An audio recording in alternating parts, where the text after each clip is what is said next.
Years ago I worked at the biggest gas station in the state of Connecticut, had the job for almost 10 years.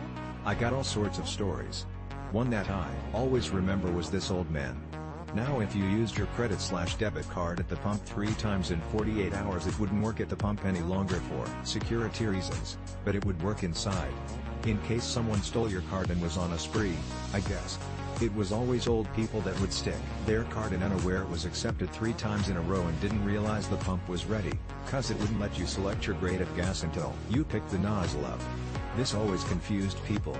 Anyways, this guy comes in. He's probably in his 90s, walking with a cane, and he looks pissed. He asks why his card isn't working. I attempt to explain to him. Always the same response. But I haven't used it 3 times in 48 hours. I respond, yes, you just inserted it 3 times in a row and this will lock you out. At this point I say, how much gas do you want? He says, I want to fill it all. Older people want to fill their tanks. Which is fine.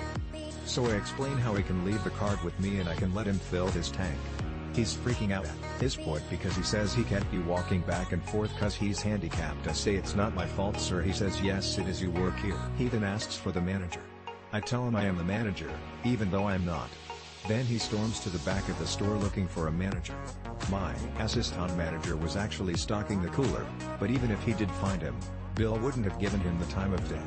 I yell out, you can't be walking back and forth like this, you're handicapped. This guy got so angry he didn't even know what to do with himself. He ended up leaving after total I losing it.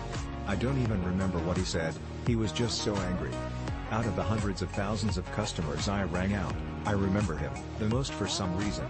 I averaged 400 transactions a day. Retail sucks. I would have maybe felt bad for this guy because I could tell he was having difficulty walking, but man was he a jerk, so that went right out the window. I have a brother with a mobile disability and he approved.